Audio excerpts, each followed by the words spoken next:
नमस्कार। इस खास high yield exam review session में आप सभी का बहुत बहुत स्वागत है।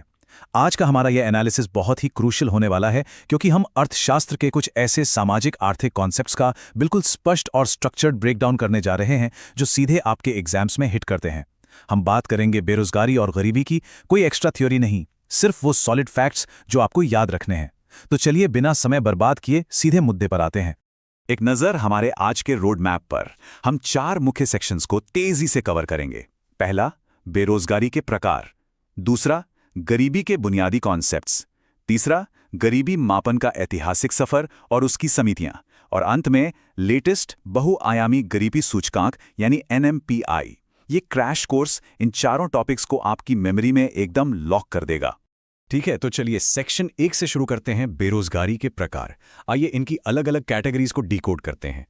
सबसे पहले ये समझना बहुत जरूरी है कि स्वैच्छिक और अनैच्छिक बेरोजगारी के बीच असली फर्क क्या है। एग्जाम के नजरिए से यहां सबसे बड़ा कीवर्ड है प्रचलित दर यानी प्रिवेलिंग रेट। सीधी सी बात है, अगर कोई इंसान प्रचलित दर पर काम मिलने के बावजूद अपनी मर्जी से काम नहीं करना चाहता तो वो स्वैच्छिक बेरोजगारी है। लेकिन जब कोई काम करने के लिए पूरी तरह तैयार है, योग्य है और काम खोज भी रहा है लेकिन फिर भी उसे काम नहीं मिल रहा, तो वो विशुद्ध रूप से अनैच्छिक बेरोजगारी कहलाती है। अब आते हैं एग्जामिनर्स के एक फेवरेट सवाल पर, संरचनात्मक या स्ट्रक्चरल बेरोजगारी। सबसे दिलचस्प बात यह है कि भारत में सबसे ज्यादा यही बेरोजगारी पाई जाती है। ये तब होती है जब देश की अर्थव्यवस्था के बेसिक स्ट्रक्चर में ही कोई कमी हो। मान लीजिए संसाधनों का भारी अभाव है या पूंजी की कमी है। ये फैक्ट बार बार एग्जाम्स में टेस्ट किया जाता है कि भारत में सर्वाधिक कौन सी बेरोजगारी है।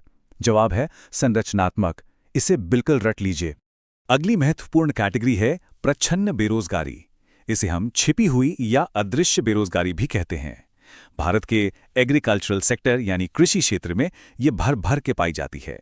इसे ऐसे समझिए, एक खेत में सिर्फ 4 लोगों की जरूरत है लेकिन परिवार के 8 लोग वहां काम कर रहे हैं। अब जो वो अतिरिक्त 4 लोग हैं ना, उनका कुल उत्पादन में कोई योगदान नहीं है। मतलब उनकी मार्जिनल प्रोडक्टिविटी बिल्कुल जीरो है ना? कमाल का कॉन्सेप्ट।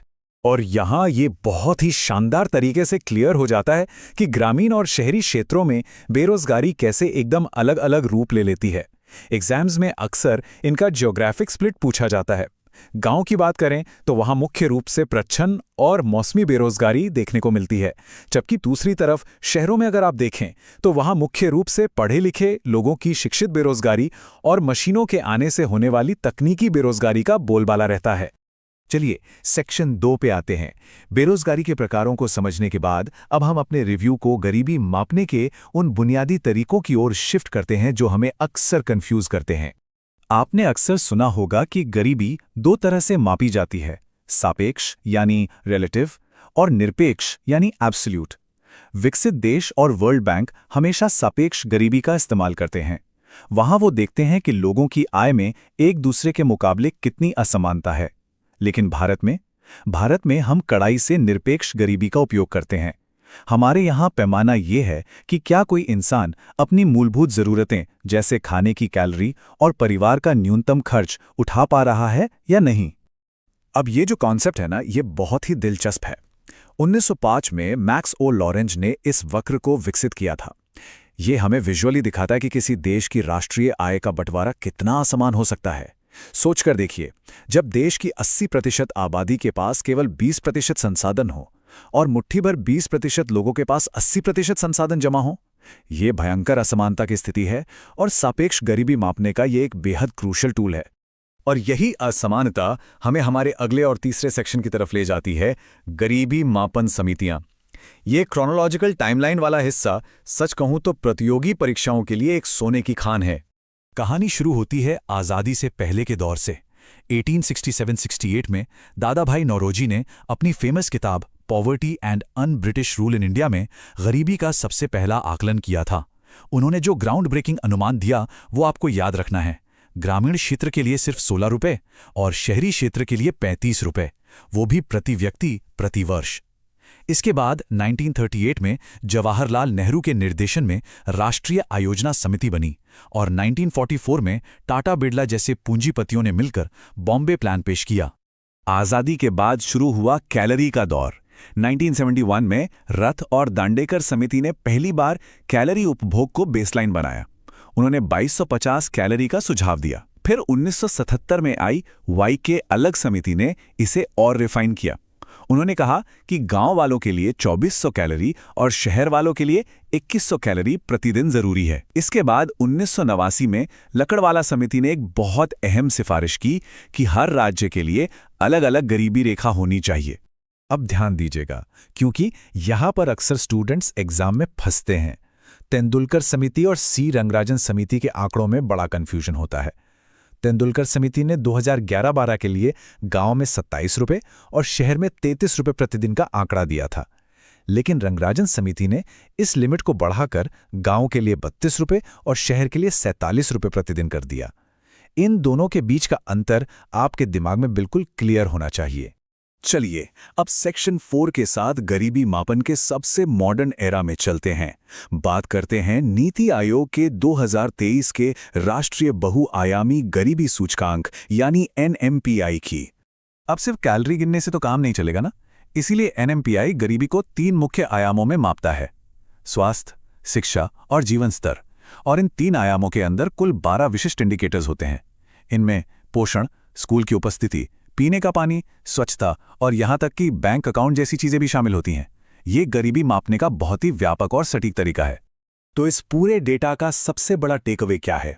नीति आयोग के इन ताज़ा आंकड़ों ने दिखाया है कि 2015-16 और 2019-21 के बीच भारत की गरीबी दर में एक ऐतिहासिक गिरावट आई है। ये आंकड़ा 24.85% से गिरकर सीधा 14.96% पर आ गया है, मतलब पूरे 9.89% की गिरावट। अगर इसे नंबर्स में कहें तो देश के लगभग 13.5 करोड़ लोग गरीबी रेखा से बाहर आ चुके हैं। ये एक बहुत बड़ा अचीवमेंट है।